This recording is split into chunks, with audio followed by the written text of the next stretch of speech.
Hi dear ones, happy Good Friday. I hope you're all doing well and enjoying the start of your long weekend that is Easter. So today, as per usual on the Friday when we're busy with the chakras, we are going to be closing the circle and we're going to be looking at the end of the sacral chakra or the second chakra. So those questions that I gave you on Wednesday, you should be in in the thick of them at the moment and journaling accordingly.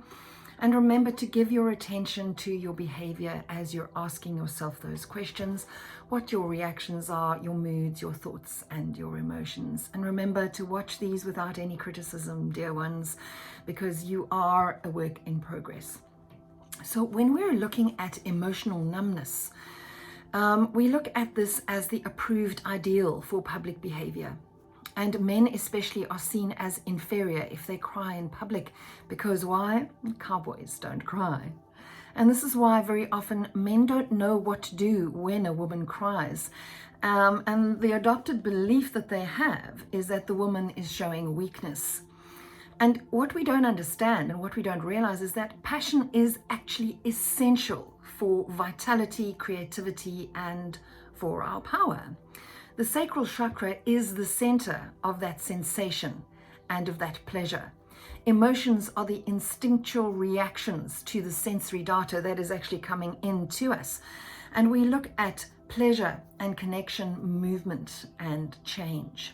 Without touch in our lives, we become out of touch with our spirits, and that is why the sacral chakra is so important, because when it is blocked, the two most important connections that we have get severed. The first one is the connection between body and mind, and the second one is the connection between the soul and the environment. When we do reclaim our emotions, they organize our feelings, and movement enhances our being alive and physically building muscle and having aspiration and being able to actually breathe through everything. Pleasure also allows extension and expansion, and it invites us to pay attention to our senses. It also dispels stress. It makes us more receptive to new ideas, and it creates an enthusiasm for life. When our primary pleasures are denied, we automatically reach for the secondary pleasures as a substitute. And what are those secondary pleasures? Alcohol, food, money, and things. And when we start to be aware and take pleasure in the small little things in our lives, we will have far more pleasure in our lives in general. So once again, it's like that attitude of gratitude. When you are grateful for a lot of small little things, all of a sudden you realize how grateful you are and how much you have. So it's exactly the same with taking pleasure out of those small little things in your life. And then you'll actually start taking pleasure in more of your life. Our needs often become necessities, and only we can fulfill our needs. When we're unable to fulfill our own needs because we don't feel good enough, we attract those who embody our rejected shadow self. And then we criticize and we judge those situations or those people who are actually only our own projections to find a way out or an escape from that particular situation or that particular person. How we react is a clue to what we need to deal with within ourselves. So when we're talking about meditation with regards to clearing and healing the sacral chakra, let us pause and ponder these particular things. I am a sensory being, full of creative potential. I embrace life with passion and enjoy plunging into joy and happiness. My senses are alive, aware, and connected. Affirmations also for the sacral chakra. Remember, it's all about I feel, being aware of your own emotions. I feel pleasure and abundance with every breath I take. I feel full of love and joy. I bless my body with love. I feel whole and complete. I feel great. Once again, healing and balancing of the sacral chakra is just as important as the base chakra, because the sacral chakra's counterforce is guilt. It's very important to work with and move through our guilt in order to release it and not allow it to be one of the reasons to resist loving yourself. Guilt causes pain in our body because we feel the need to punish ourselves based on our beliefs, and especially surrounding pleasure and our beliefs in us being allowed to feel pleasure. And that is obviously the basic right of the sacral chakra. The sacral chakra receives universal energy after it is filtered through the root chakra, and it is the seat of the emotions. This chakra is the storage center for all of the experiences that we have in our lives associated with both love and hate.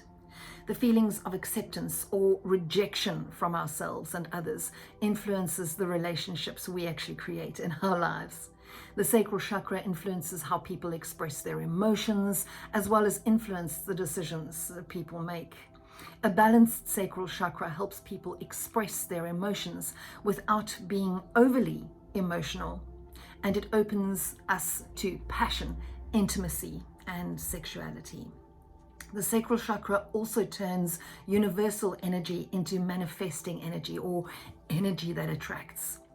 The sacral chakra acts like a magnet to attract the reality that mirrors the thoughts and feelings stored in this chakra. These thoughts and feelings become manifest in the personal choices that we make. And by balancing the sacral chakra and changing thoughts and feelings, people can actually change their lives and their realities. So because the counterforce of the sacral chakra is guilt, I have a lovely exercise to work with and move through guilt.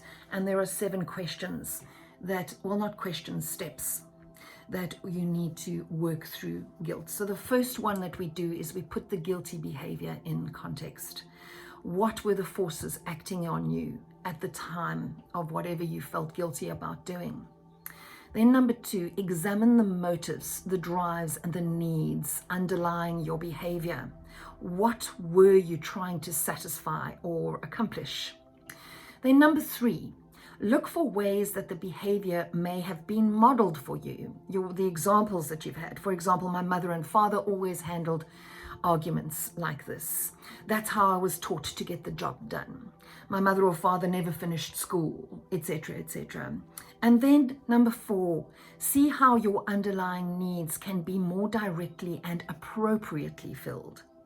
Then number 5, take stock of any harm that has been caused and find ways of making amends, whether it's with somebody else or with yourself.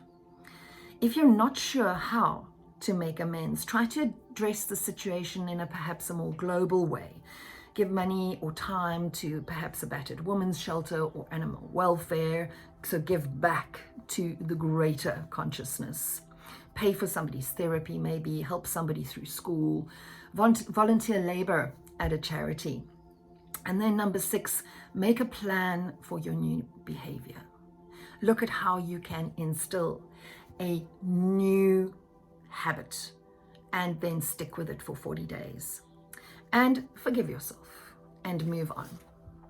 When we are feeling emotions that we do not feel are for our highest and greatest good, like anger, for instance, we need to feel that anger, deal with why we're feeling it.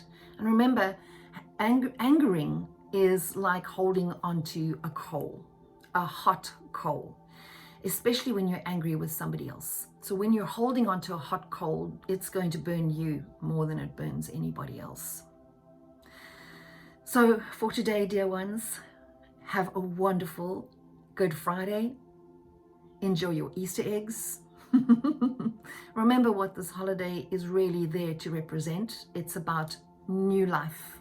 It's about allowing yourself to change things within you, creating new habits. That's what the egg represents. The egg represents a new life, a new beginning, and it's almost like a bud as well, that once it opens, there's new life within that, and we can use that life, we can take that life, and we can create new good habits for ourselves. Dear ones, have a wonderful long weekend, and I will see you next week. Love and light, and remember, 4 agreements, 5 Reiki principles.